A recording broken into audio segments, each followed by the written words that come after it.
Chapter 1. The Boy Who Lived. Mr. and Mrs. Dursley of number 4 Privet Drive were proud to say that they were perfectly normal, thank you very much.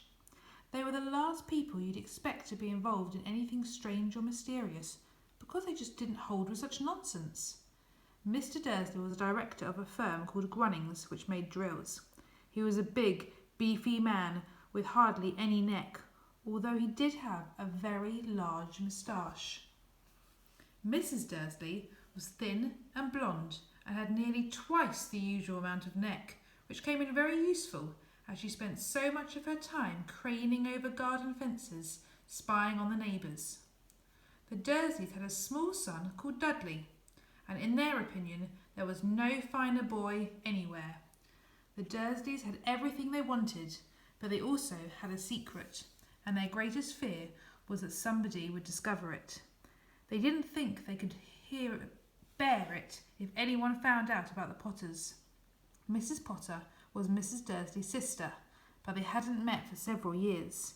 In fact, Mrs. Dursley pretended she didn't have a sister because her sister and her good-for-nothing husband were as un-Dursleyish as it was possible to be.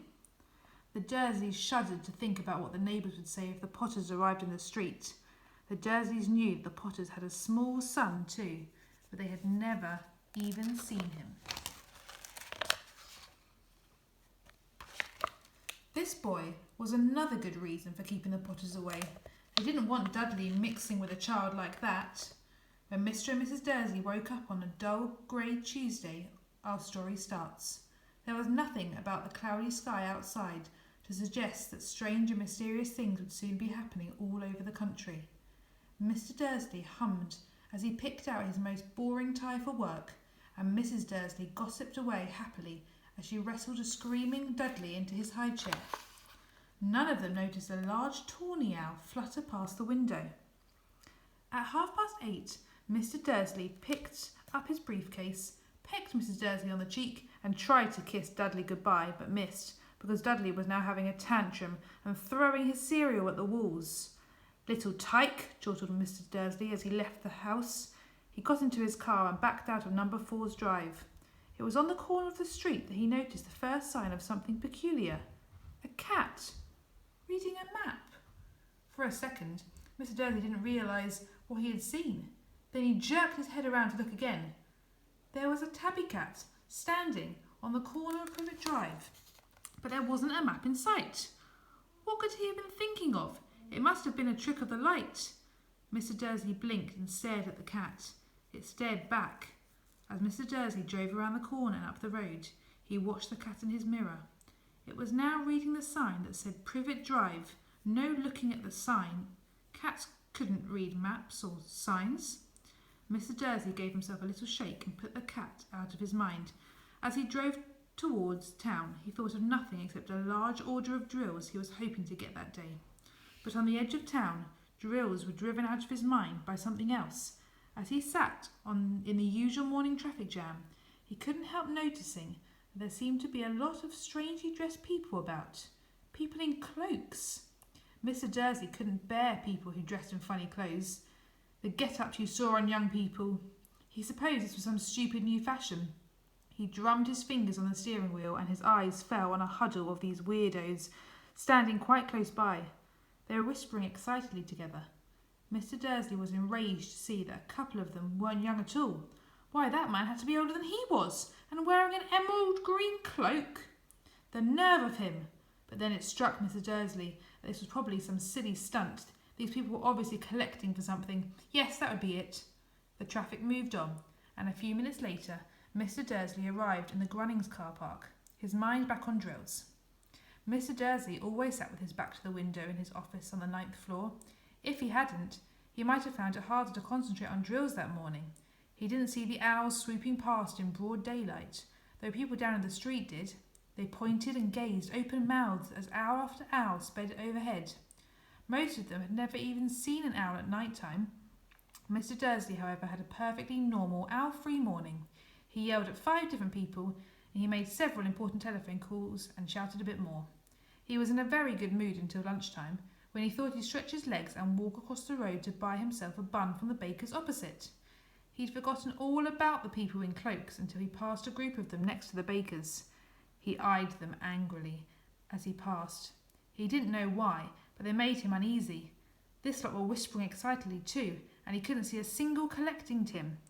It was on his way back, past them, clutching a large doughnut in a bag, that he caught a few words of what they were saying. "The Potters! That's right! That's what I heard! Yes, their son Harry!"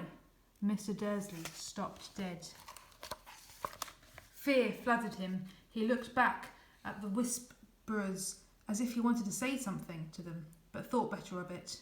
He dashed back across the road, hurried up to his office, snapped at his secretary not to disturb him, seized his telephone and had almost finished dialing his home number when he changed his mind. He put the receiver back down and stroked his moustache, thinking, no, he was being stupid. Potter wasn't such an unusual name. He was sure there were lots of people called Potter who had a son called Harry. Come to think of it, he wasn't even sure his nephew was called Harry. He'd never even seen the boy. It might have been Harvey or Harold. There was no point in worrying Mrs. Dursley. She always got so upset at any mention of her sister. He didn't blame her, if he'd had a sister like that. But all the same, those people in cloaks. He found it a lot harder to concentrate on drills that afternoon, and when he left the building at 5 o'clock, he was still so worried that he walked straight into someone just outside the door. "Sorry," he grunted, as the tiny old man stumbled and almost fell. It was a few seconds before Mr. Dursley realised that the man was wearing a violet cloak. He didn't seem at all upset at being almost knocked to the ground. On the contrary, his face split into a wide smile, and he said in a squeaky voice that passers-by stare, "Don't be sorry, my dear sir, for nothing could upset me today. Rejoice, for you know who has gone at last. Even muggles like yourself should be celebrating this happy, happy day." And the old man hugged Mr. Dursley around the middle and walked off. Mr. Dursley stood rooted to the spot. He had been hugged by a complete stranger. He also thought he had been called a muggle, whatever that was. He was rattled. He hurried to his car and set off home, hoping he was imagining things, which he had never hoped before, because he didn't approve of imagination. As he pulled into the driveway of number 4, the first thing he saw, and it didn't improve his mood, was a tabby cat he spotted that morning. It was now sitting on his garden wall. He was sure it was the same one. It had the same markings around its eyes. "Shoo!" said Mr. Dursley loudly. The cat didn't move. It just gave him a stern look. Was this normal cat behaviour? Mr. Dursley wondered, trying to put himself together. He let himself into the house. He was still determined not to mention anything to his wife. Mr. Dursley had had a nice normal day. She told him over dinner all about Mrs. Next Door's problems with her daughter and how Dudley had learned a new word, shan't. Mr. Dursley tried to act normally when Dudley had been put to bed.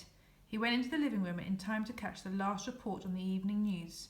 And finally, bird watchers everywhere have reported the nation's owls have been behaving very unusually today. Although owls normally hunt at night and are hardly ever seen in daylight, there have been hundreds of sightings of these birds, flying in every direction since sunrise. Experts are unable to explain why the owls have suddenly changed their sleeping pattern. The newsreader allowed himself a grin.